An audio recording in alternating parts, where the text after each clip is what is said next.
Welcome to the Vintage Ballers Podcast. I'm your host, Brad Coreno. And on today's episode, we have former MLB pitcher Adam Russell joining us. Adam attended Ohio University before being drafted by the Chicago White Sox in 2004 and pitching 4 years in the majors for the White Sox, Padres, and Rays. So without further ado, please welcome Adam Russell. I went to Avon Lake, and my brother went to North Olmsted High School. So he's the all-time leading scorer for basketball at North Olmsted, and he also is a pitcher. So every time I look at the records, it's funny. I see Adam Russell, Brett Coreno, Adam Russell, Brett Coreno. I start laughing. You guys must hold a third of the records. So I was only there 2 years. I know. I know. That's what's so funny. I just looked at it the other day. My buddy, I got to give a shout out to the head coach, Keith Sandy, who made this happen, and my buddy, Brett Miche, who talked to Keith about this. But I was looking, and they sent me the records, and I was laughing. I'm like, oh, my God, these guys hold a third of the pitching records. So it's, definitely an honor to have you on the show. And I was going to ask you, Adam, did your dad, my dad was telling me this week, and I told him I was going to have you on the show. He's like, I'm pretty sure Adam's dad used to call into the Les Levine show. Oh yeah. Yeah. Okay. So it was your dad? My dad. Yeah. He was a regular on there. I did a full hour on Les Levine's show. Did you really? And we did a full hour, and it was great. It was sad to see about his passing. He was a really, really good guy. Great guy. And he's an icon in Cleveland, as you know. And, sure. When I told my dad, the first thing he said, he goes, I'm positive that it was Adam's dad that would call in all the time, talk about his career. And he was calling all the time. Okay. He was right.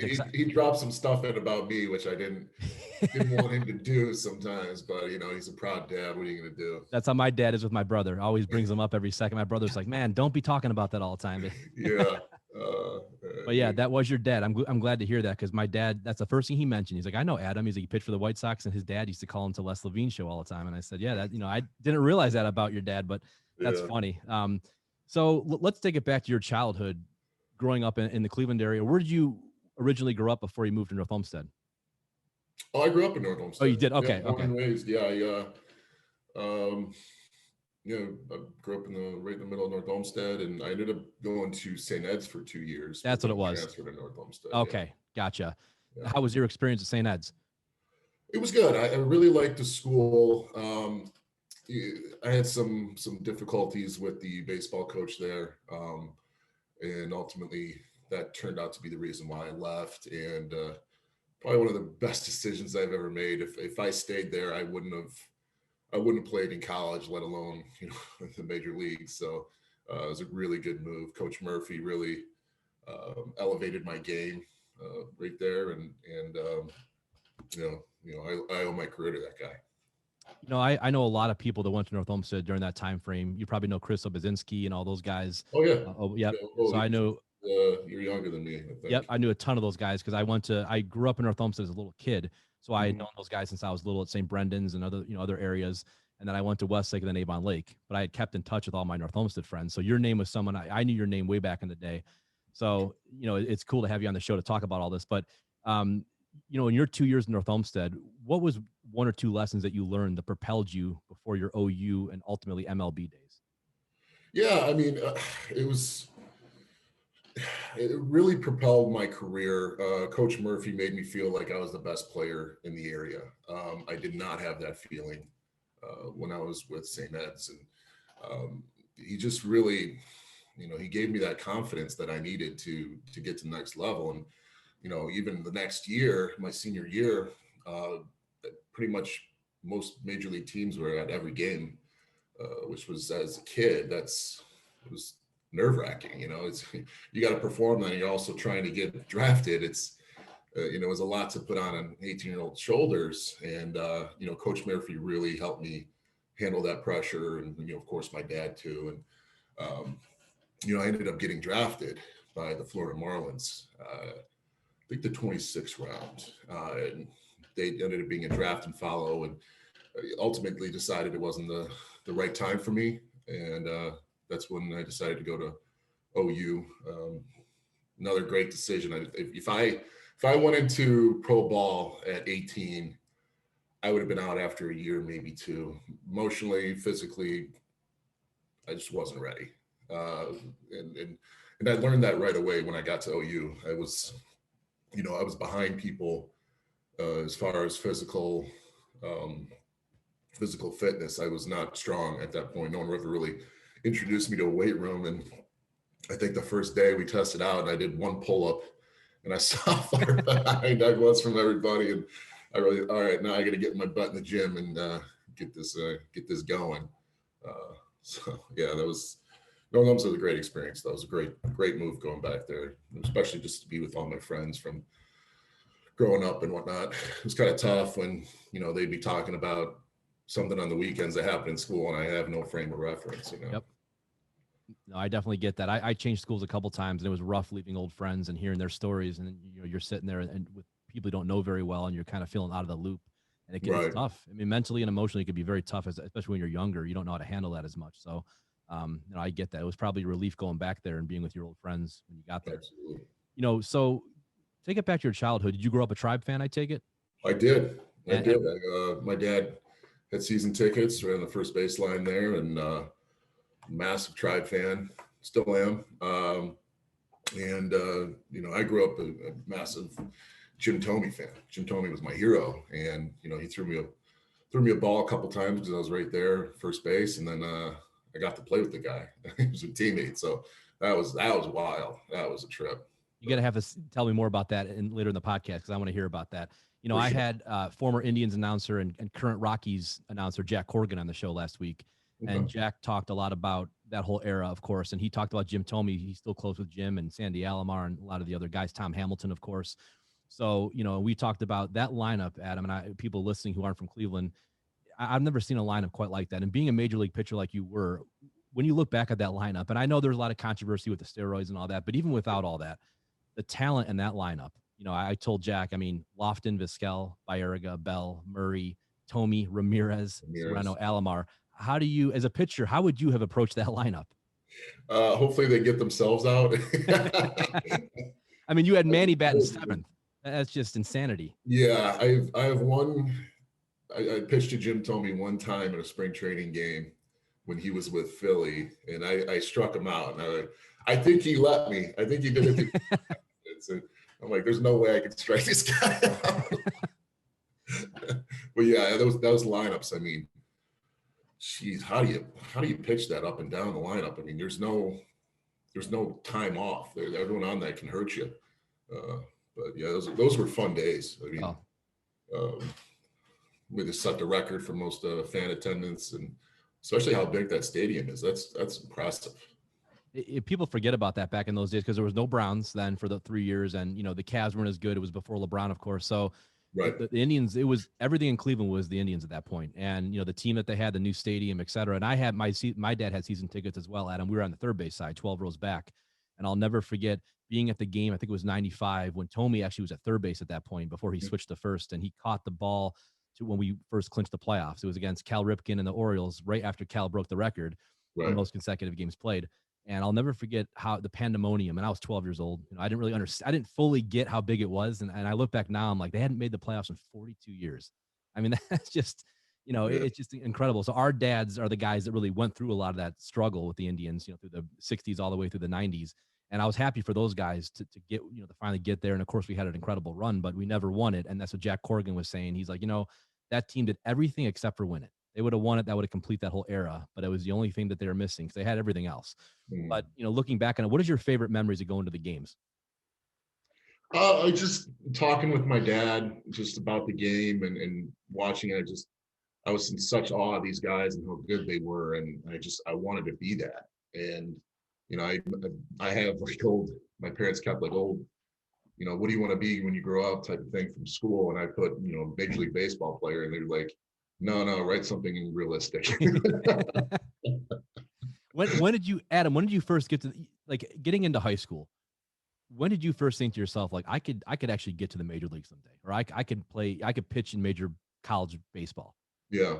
Well, I'd always been, at the top of, in the area of was being a pretty good baseball player. And then, my junior year really, really took off, had a really good season, started to get some notoriety, colleges started sending me, mail and, I was hearing that there's going to be some scouts next year. And, my senior year, that was just when everything started taking off. And I'm like, all right, this is something here. Something's going to happen. And, it started off like, all right, I'm going to play Division I college. And then, oh man, there's a Major League Scouts here, and they're going to, give me a chance here. So it was a very tough decision to go to college first, but it ultimately paid off. It was the right choice.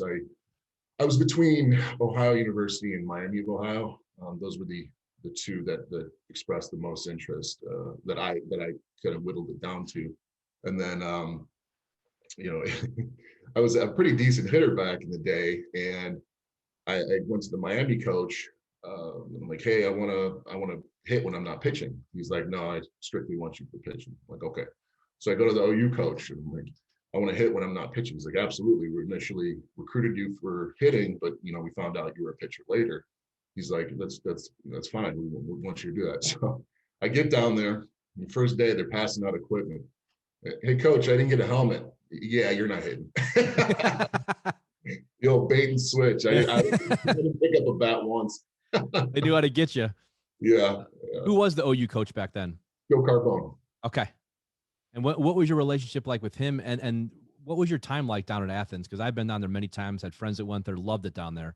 What was your time like down there? Absolutely. Well, I loved OU. I loved my time there. I still, I'm on their alumni association right now on their board. I still do a lot of stuff for the team, and I really enjoyed my time out there, and what I took out of that university, I could never pay it back.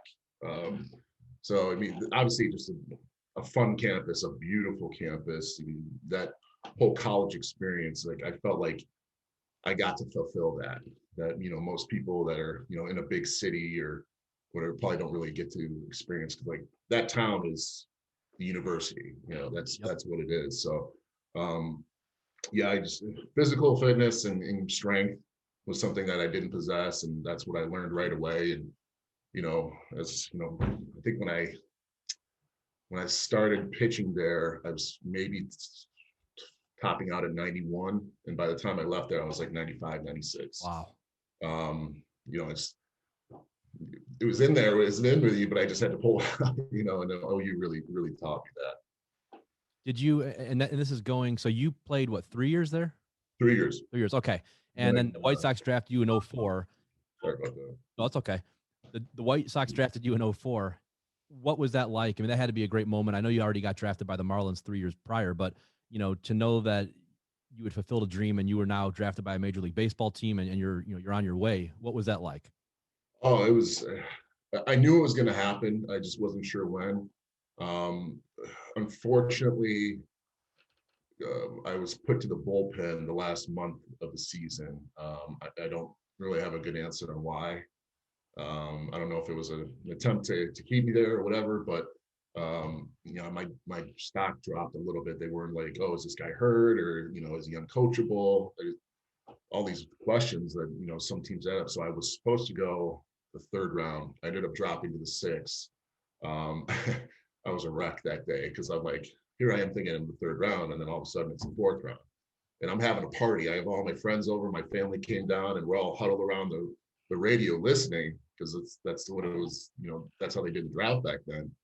And I'm losing my mind. I'm calling my agent. I'm like, what is going on? And then he calls me up. He's like, if you're not taken before this, he's like, the White Sox are going to take you in the sixth round. So I knew, but I didn't tell all my friends. So then it came up and said my name, and I just, here we go.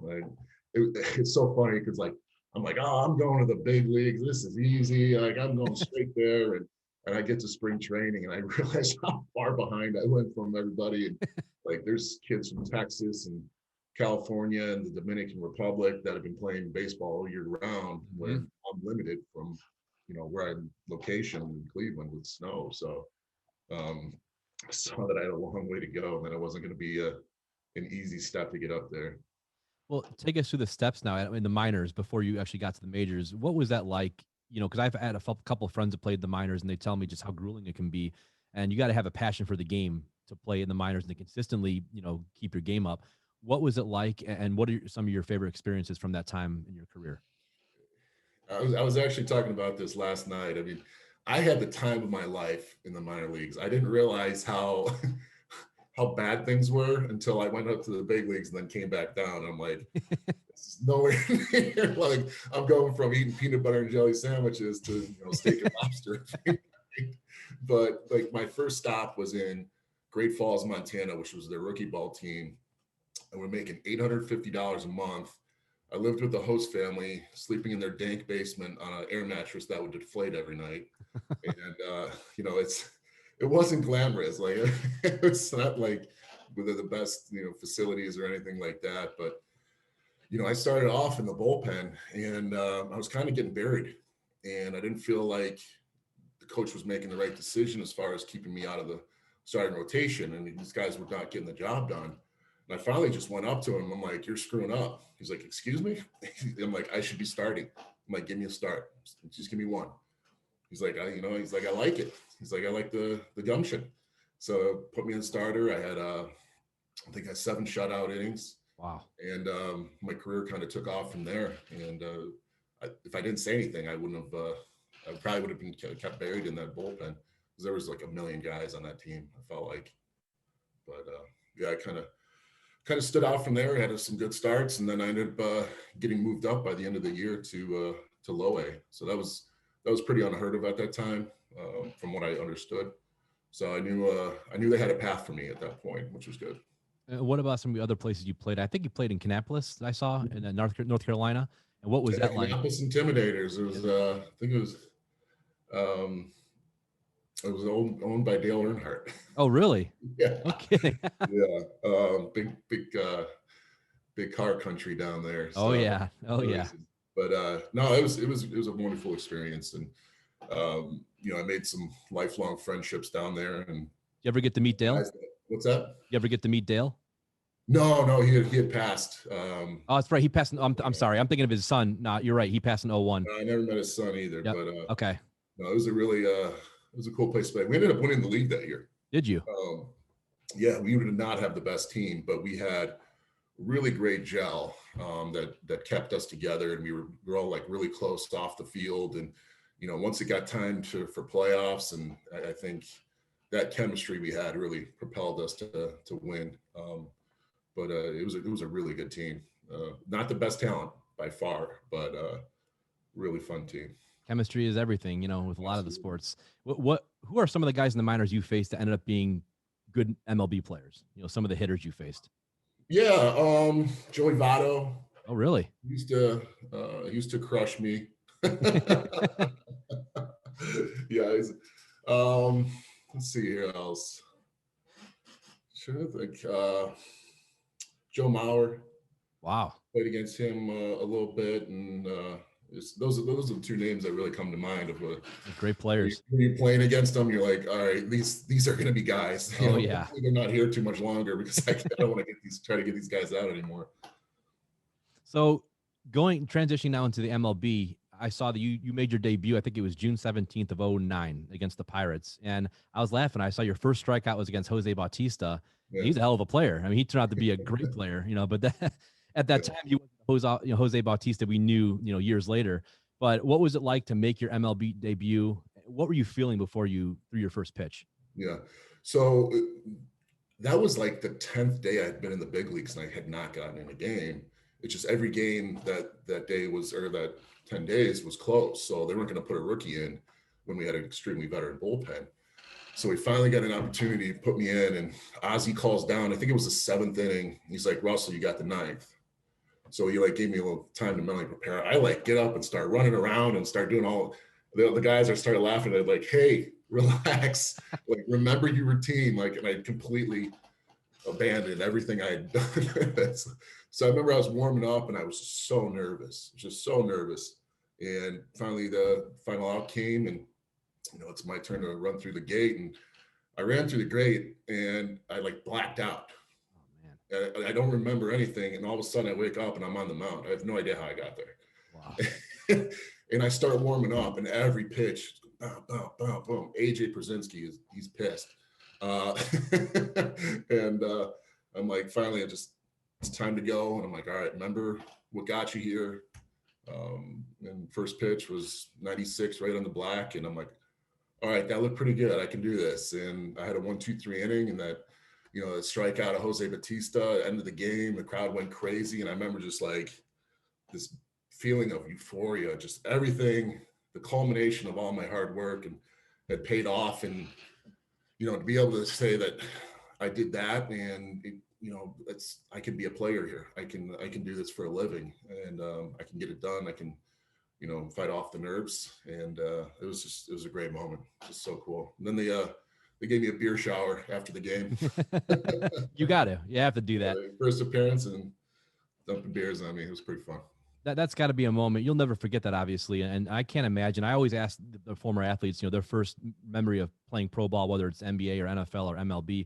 And it's always the same thing. I got the jitters. I was nervous. I don't remember certain things, and it's not, I don't care how talented of an athlete you are, how big you are, you're going to have some, I don't care if you're LeBron James, who you are, you're going to have some of that. And to hear the stories, it's always pretty much the same. And it's funny because on TV, you never know that watching you guys. You would think everything's cool and calm, but you have no idea what's going on in someone's head.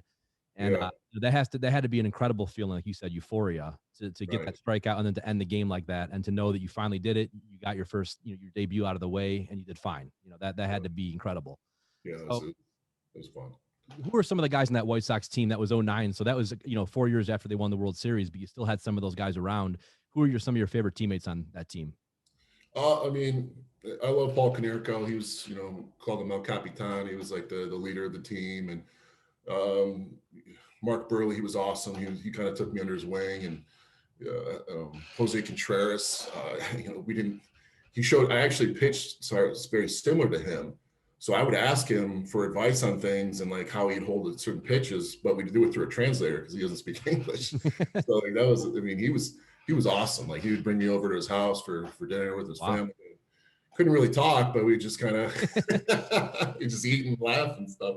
But Jim Thome, of course, was my childhood hero. And they say never meet your heroes, and I'm glad I met that man. He truly is like. That guy is the greatest person I've ever met. He's everything you would want, your hero to be. Also, Ken Griffey Jr. was on that team. Was he really? Which was really cool. And I remember going up to him the first time. And I'm like, hey, I used to play your video game on Sega Genesis. Like, that's awesome. He's like, it's my favorite game. I love it. I used to play that all the time too. What? I didn't realize he was on that team. He came in right at the trade deadline. We picked him up for a playoff push. Wow. I don't remember that. It was just, it's Ken Griffey Jr. Oh, he's an icon. Yeah, icon, exactly. And it was to have him have the same locker room as me. It was like crazy. What was he like? What was, he seems like a really down-to-earth guy. Yeah. He was, he was towards the end of his career, so his abilities had, kind of deteriorated a little bit and, lost a step. But, just having that veteran presence on a team where he just commands respect. I think a lot of teams are missing that today, that, they should invest in some, veteran. Like every team I played on, we had some sort of veteran on the team that's like, what this guy says goes. Like, this is a guy that's had success. Let's follow his lead. You look back at, Griffey Jr. and him and Barry Bonds in that era, 90s and early 2000s, it was as good as it gets. You're talking two studs. And I know Barry, there's a lot of controversy with the steroids, but when it comes to Ken Griffey Jr., there wasn't, as far as we know, there was never any controversy, and I don't think there was. And he was, as good as it gets. One of the top players of all time at that point for those first 10 years of his career. So to be able to play with a legend like that, and like you said, his video games, I remember playing that as a kid. He's an icon. He was the Jordan of baseball back then. And he was just, I remember the Indians played them in 95, I believe, ALCS. And I was nervous because they had Randy Johnson, big unit. They had Jay Buhner, Ken Griffey Jr. But we beat him, but it was one of those series where just because of Ken Griffey Jr. himself, he was so dangerous and could do so much. So that's pretty cool. You got to play with him and Jim Thome. And tell us about Jim. Did you get to tell him that you were, that he was your childhood idol? Oh yeah. So first day of spring training, where I finally got invited to big league camp, and I'm like, oh my God, I'm going to meet Jim Thome. This is insane. And I did a workout. I was in the gym. It's pretty much by myself. And then as I was finishing, I finished my last rep and I was walking out. Jim was walking in to work out. So I went back in to pretend like I'm going to do some more reps just so I have an excuse to talk to him. And I went up to him like, hey Jim, I'm from Cleveland. I'm, a huge fan. This is, it's truly an honor to play with you. And he's like, oh, nice to meet you. And we started talking about his old like car commercials, and he was dying laughing. And he's like, what are you doing tonight? I'm like, oh, I got nothing. He's like, me and you at Mastro's. How about it? I'm like, oh my God. I was like nervous, like I was going on a date. I'm like, oh, what do I wear? But I mean, it's like just such a good human being. Like you almost think he's messing with you with how nice he is. And it's just, I think if you ask anyone in baseball about Jim Thome, or like no one's gonna ever have a bad word to say about the guy. He's just a legend. He really is, and I think it's just incredible how you got to play with him, and kind of it's something obviously you didn't plan. You couldn't have planned that, but that randomly you get to play with your childhood idol, and and then the icon of the '90s and Ken Griffey Jr. So that's pretty cool. Right. And that team had, you mentioned Burley and all those guys. AJ Pierzynski, those are some great players. Paul Konerko. I mean, those guys are very very well established players at that point. So that was a heck of a team. And the following season, Adam, you get traded to San Diego. I think it was a Jake Peavy trade. Yep. So what was that like? What was your mindset at that point? I know any player I've talked to in any sport who gets traded, it's difficult because you have to obviously kind of get up and go at that point. You're not really always expecting it. What was your mindset going into San Diego? I really like Chicago. I love that team, but it was difficult at first. Like I'm like, I have to, get the tempo of all the new team and like get a feel for everyone. And it's just like, it's meeting new guys and you're being thrust into this situation. And it was, the season was going on at this point. So it wasn't like I had spring training to get a feel for everyone. So it was actually the craziest day of my life. When I got traded, I met the team in Atlanta. So I flew to San Diego, did a physical, then they flew me to Atlanta. Don't ask me why they didn't just do it in Atlanta. I guess they wanted their team doctors or whatever. So I fly in, I get there, it's the second inning of the game. So I'm like getting all dressed up and they're like, hey, you might be going in tonight, like mentally prepare. I'm like, Jesus Christ. Wow, are you kidding me? Yeah. So going out of the bullpen, I'm meeting some of the guys, and then like all of a sudden they're like, Ross, warm up. I'm like, Jesus. Got lagged. Like I'm nervous, I'm trying to meet people. And I had a really good inning, and I knew, I think I had like two strikeouts, struck out Brian McCann, and I knew that I was going to be third up the next inning. So I'm like, I'm out. This is great. I did my 1, 2, 3 inning, and I'm out. And usually the manager will come over to shake your hand with me, like so that's a symbol that you're done. Buddy Black comes up to me, he goes, hey, good job, go do it again. I'm like, excuse me? He's like, you're hitting. I'm like, oh God. So I haven't hit since high school. I didn't picked up a bat. And so I'm running around. I'm like, who's got a big head? I need a helmet. I'm like, who's got big hands? And I go over to the bat rack, and Everett Cabrera standing there. And I like, it's all these custom bats. I don't see anything that's, a 34. And I go, Everett, give me the biggest bat you got. And then like the first batter's up, I'm third. He already struck out. So I'm on deck. I don't have a bat. Shit. So Everett speaks about 3 words of English. So he thinks I asked him for his bat. So I get on deck circle, and I just look down, and there's this like toothpick in my hand. It looked like so funny in my hand. And he's just like, go get him. Next guy strikes out, and I'm up to bat. And then like, it's so funny because, when I'm on the mound, that's my world. I understand that world. That's, I got tunnel vision. I understand where the home plate is. I understand where the batter is, and umpire, catcher. And then like, I get in that batter's box, and I'm like looking around. I'm like, wow, this is cool. Like, I was like talking to Brian. I'm like, I struck you out, and then, and this guy, who was his name? Manny Acosta. And he just threw absolute gas. And I ended up grounding out. I was so excited about that, but I was like, it was terrifying how hard like I had a newfound respect for myself after that. I'm like, is that what I look like? I'm like, I should never get anyone ever get a hit off me ever again. This is impossible. Because he was throwing 96, 97 miles an hour. And it's so fast. It's unbelievable how these guys can hit the ball at that speed. It's crazy. You know, it's funny. Jack Corrigan was telling me last week, he goes, just go in the batting cages and put it on 80 and try to hit that ball. He goes, not to mention 91, 92, 95, you know, he goes, it's not what people, it's, you know, there's some people who think it's the most difficult thing to do in sports is to hit a professional Major League Baseball pitcher. You know, I mean, it really is. They're not even close second, in my opinion. Yeah. And that's a lot. I've heard a lot of people tell me that who play baseball say it's not, you know, I mean, it's a whole different level, but so that's a great story. And I would be happy to ground out just to get anything off him would have been great. Not hitting in, you know, how many years. Yeah. So what was the rest of that season like in 2010 and then going into the next season? I think you got traded to Tampa Bay at that point, but finish out San Diego. What was that like? Yeah. So that was the best run bullpen I've ever been a part of. And that reflected in our stats. We were statistically the best bullpen for those 2 years that I was there. Really? In the major leagues. Who were some of the guys in that pen? Heath Bell's our closer, Mike Adams, Luke Gregerson. Luke Gregerson ended up setting a major league record for holds that season. Really? And then Joe Thatcher was, so everyone had a role. Everyone knew before the game even started, when they're going in, what's the situation, and to be able to have that and mentally prepare and understand how a game evolves and to be like ready for that situation, have that, like, that's why the closer is the best job in the world. You know exactly when you're going in. You know, so the way Bud Black ran that bullpen, you know, kudos to him. And, you know, we probably didn't, those aren't big names. You know, those aren't like at the time, those were just, you know, regular guys. And we were if we got to the fifth inning and we were ahead, the game was over. Wow. The game was absolutely over. I knew exactly what was going in. Joe Thatcher and I they call it the combo. He's like, get off the phone, be like, combo. And Joe and I would know. We'd go to the mounds, and if it was a righty or lefty situation, I'd go in or he'd go in.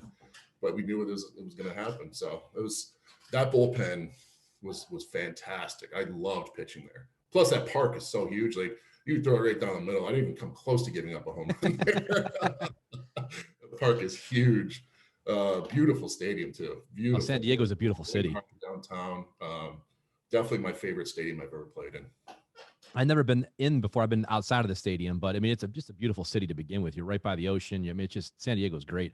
You know, how long did it take you guys to develop that chemistry as a bullpen? Was it already there before you got traded there, or did it something that kind of, you know, you guys gel after that? That was so most of those guys had been there the year before, so they had a pretty good gel. Heath Bell did a fantastic job of, you know, keeping guys motivated. And, you know, we actually kind of made it a competition, you know, internally. So like, oh, I got a strikeout last game, I'm going to get, you know, I bet I could get 2 tonight, you know, something along those lines. But just great cohesion within the group and a lot of fun. We just had fun. Like, I just remember being really excited to go to the ballpark and just be like, this is a fun place to play. I'm really feeling like that's when you know, when I got traded, I wasn't actually very happy. How I got traded was crazy. So it was the end of the season, and at the end of each season, each player comes in and it's kind of like a meeting of the 5 families, and they, you know, the GM and owner and they got all these books on you, and they're like, tell you what they think about you and where they see you in 3 years, and, you know, something they want you to work on. It's kind of a nerve-wracking thing. And Buddy Black he's like, Russ, we love you. He's like, you fit in here really well, and you're not too expensive for us to hold on to you. I'm like, oh, thanks for guess I'm a bargain player. But he's like, you know, you're coming up for the end of your as far as them being able to hold me for free agency, they would have to offer me a contract. And he's like, get comfortable. He's like, you've been looking over your shoulder your whole career. He's like, you're here. You know, he's like, go buy a house.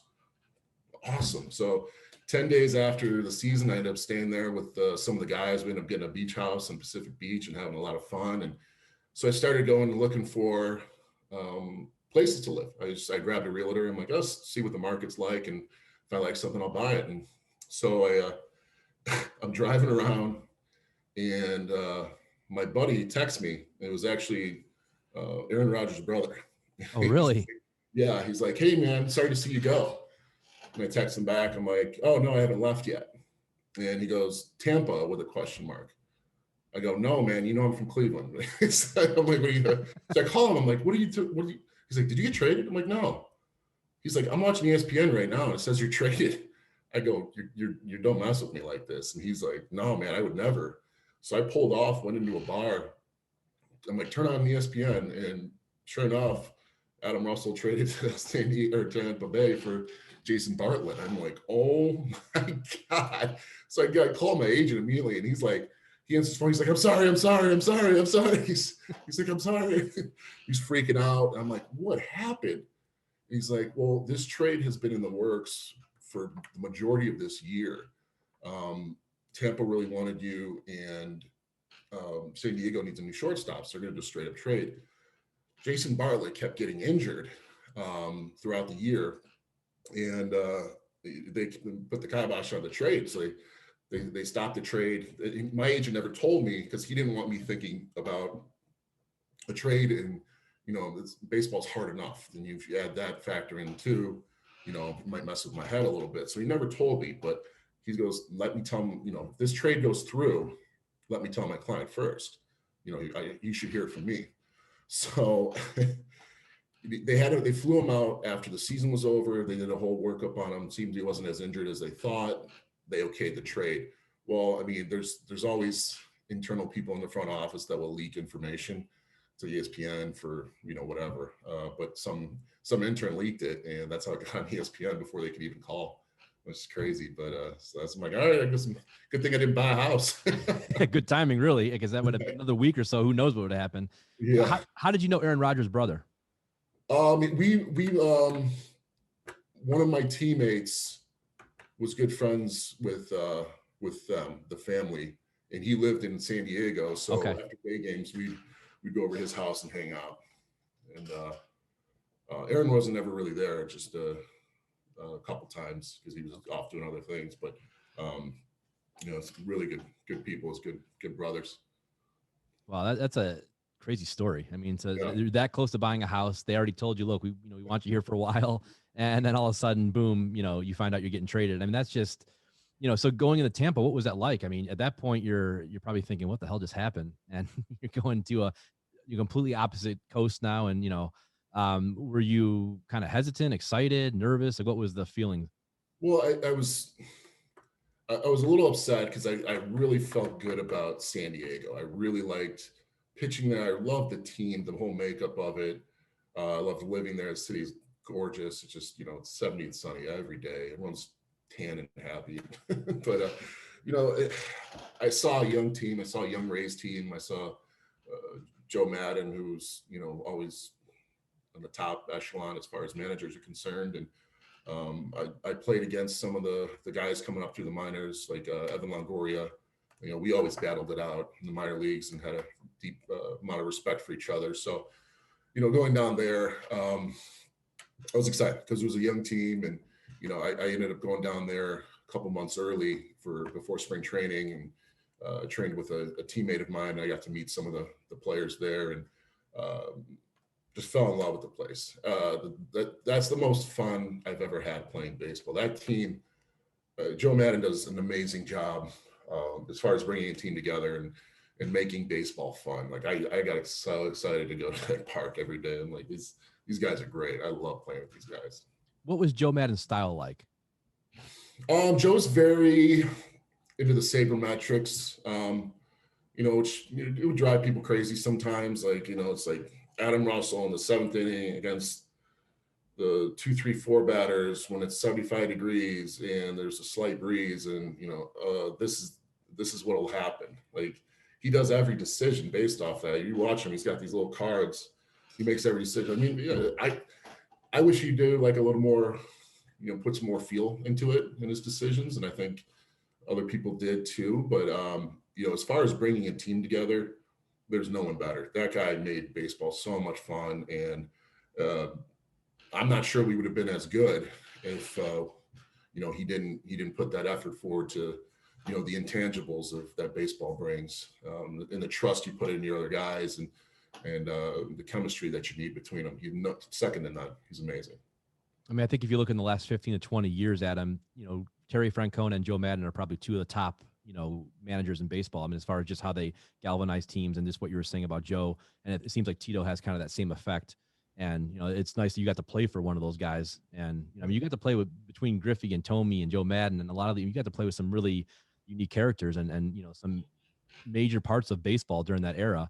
So, when you look back at your professional career, besides your initial, debut, what are some of the other moments? Are there one or two moments, that stick out to you that you think that was a great moment, or that was a great, I faced that batter and I struck so-and-so out, or whoever? What are moments you look back on? Yeah, the first year I was with Chicago, this was before the wild card, and we were tied in the end of the season with the Minnesota Twins. So we needed a one game playoff to figure out who wins the division. So they flipped a coin and we ended up getting it. So we played at guaranteed rate, or cellular back then, Cellular, and it was the most good. They did a blackout, so everyone in the stands was in all black, and just the intensity of that game. I mean, if I've never pitched in a World Series, but I can't imagine it being more intense than that. But it was an amazing game. John Danks went 8 shutout, and Jim Thome hit about a 550-foot home run dead center. You're winning 1-0. Ken Griffey was playing center field, and there was a base hit with a guy in second and 2 outs, and he threw a guy out at home plate. It was like a bang play. We're winning, going in the last inning. Bobby Jenks comes in, closes it out. Amazing diving catch to end the game. It was just like, it was crazy. Like, it was pandemonium in that place. And it was just such a cool moment. And grab champagne bottles and spraying fans. And it was so cool. And just to, that we're going to go play in the playoffs and a chance to make it to the World Series, which is so cool. That's one of the better. I didn't even come close to pitching in that game. I was so nervous. I mean, I think the first time I hit 100 was another time that I was like, I can't believe I just did that. Who was that against? Do you remember? It was actually in the minor leagues. Okay. It was in Las Vegas. I felt terrible that day, actually. And I think because I wanted to get out of there as fast as I can. And I threw a pitch and I'm like, whoa, that came out hot. And I look back and I see triple digits. And I'm like, holy hell, I've been trying to do this my whole career. And I hit 100 probably like 12, 13 times in my career. Some days you feel better than others. It just comes out a little hotter. Looking back, what are 2 or 3 techniques that a great pitcher has to have to be, elite, or to, what do you have to do what do you have to prepare, and how do you look at each, whether you're coming in from the bullpen or starting? Are there, variables that every pitcher has to have to be a great pitcher? Well, each pitcher is unique. I think something that's really taken off in the game is the preparation, the pregame preparation. I mean, I'm there several hours before the game, and I'm looking at videotape of myself. I'm looking at the hitters I'm going to face that night, what I've done with them in the past, what are, other pitchers that are similar style to me from on other teams, what they did against them. And so I would have to formulate a game plan in my head of my strengths against their weaknesses. I mean, each player has a book on them like this thick of all their hot zones and how they do against lefties and righties, day games, night games, rain. It's so much information that's given to you that has really elevated my game and my understanding of my abilities. Me personally, I think with how large I am, I think presence was a big part of my success. I pitched angry. You know me as a person off the field. I'm really nice and I love kids and stuff like that. And I'm not gonna get into a fight or anything like that. But you put me on that mound, I pitched very angry. Guys didn't like facing me because they thought I was gonna kill them. but I think that's just baseball was my outlet. Anything that was going wrong with my life or things that were making me angry, I could ball it up and then I could release it on that mound. And it's almost like therapy for me, just to have that outlet. I mean, you were what, 6'7", 250? I mean, 6'8", and when I pitched, I was probably 275. I mean, that's a beast right there. That's like Gronk in football. I mean, how do you? I mean, if I had to face you, that's intimidating. I Yeah. don't care how good of a hitter you are. That's an intimidating to watch someone that big throwing, triple digits or high 90s at you. So, how much did mindset, and you talked about this already, but like just preparation and mindset, no, not the physical part of it, play a role in pitching? Yeah, I mean, I knew I belonged there. I don't care who was up there facing me. I don't, if it's Albert Pujols in his prime or, ninth hitter in the lineup, I treat every guy like they're trying to embarrass me out there. Whatever I got to do to get this guy out, I don't care who's up. I never pitched scared. I never pitched around guys. I went right after guys. I attacked them. That's just the way I did things. Each players are different, but yeah, that mindset, I knew I belonged there. I went up to the big leagues and then, I came down a couple times back down to the minors. And I remember seeing like some of the guys, I'd be like, oh man, I saw that you struck this guy out. How'd you do that? I'm like, it's just that guy, he's trying to beat me. I want to beat him. I don't care who he is. So no, I could never get him. I'm like, you're mentally out of it. Like you won't, because you don't think you can. So mentally it's tough. I mean, you got a camera this far away from your face, and then you're going against the best competition in the world, and you got a million people screaming at you. It was hard. It was very hard. I mean, I think any pro athlete, you have to have the right mindset. I don't know anybody that has, their mindset's off or they're playing scared or whatever that ends up, playing well. And I think if you look at some of the, even in sports like golf, where it's just one-on-one, the Tiger Woods of the world, the Phil Mickelsons, their mindset has to be so zeroed in. And like you said, the cameras everywhere, and you can't be thinking about other things or thinking you're not good enough. It's not going to happen if that's the case. So I think that's such a big part of it. Looking back, I have a few more questions for you, and I'm interested to hear your answers. Fire away. So, toughest hitter you ever had to face, and in minors or majors? A guy, Kevin Euclid used to kill me. I could never find, but he would always hit it at people. And he's screaming line drives like murder balls, just absolutely crushed, probably 110 exit velocity. And it'd always go to someone. And he's so frustrated, but I had success off him, but he was just like, he would get himself out. Adam Jones used to hit me pretty good. He's such a balanced hitter. I just couldn't find a zone that I felt comfortable with. And I was out of the league until I could figure it out. So that's another guy. Who your favorite pitcher of all time? Favorite pitcher of all time? I had a couple. Like I liked Nolan Ryan just because of his fierceness. He threw extremely hard, and he was a presence out there. I modeled a lot of my pitching style off Bob Gibson. Really? The big follow through at the leg. If you look at some pictures online, you'll see my big follow through my leg, and I modeled that off Bob Gibson. Like I said, Jose Contreras helped me out a lot with my technique, and just went like the series of how I wanted to attack hitters, like the exchange between me and the catcher. Jose was awesome, very integral in that. I think it's interesting how you mentioned Bob Gibson. I mean, Hall of Famer, a legend, and not many younger players would look back at someone like him to model themselves after. So that's pretty cool. And Nolan as well.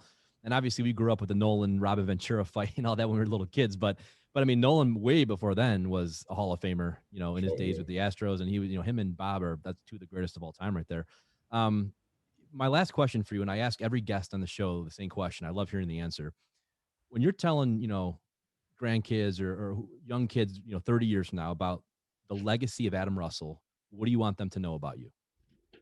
That I was a fierce competitor and a great teammate. I think that's how I'd want to be remembered. If I, when all is said and done and now I'm in the ground, I want people like, that was a great guy, but that guy played hard. He gave it everything he had every night. And but that pretty much sums it up. I mean, you can't beat that. I mean, being a great teammate, I get that from a lot of the guys saying, look, I don't care what I did on the court or the field. If I was known as a great teammate and a good person, that's what I'm happy about. So I think that's an awesome answer. And Adam, I want to thank you for being on the show today. It was cool having you, because I've known your name for many, many years now, followed you in the majors, and of course knew you. I just the other day looking at the records with my brother and you, and I was laughing. I was like, man, those two guys are so appreciate you coming on the show today and taking the time to do this. And you're welcome back anytime. I'd love to be on, Brad. This is a lot of fun, and I appreciate you having me on. Well, thank you, Adam, and have a good rest of the week, and we'll talk soon, man. All right. Okay, take care.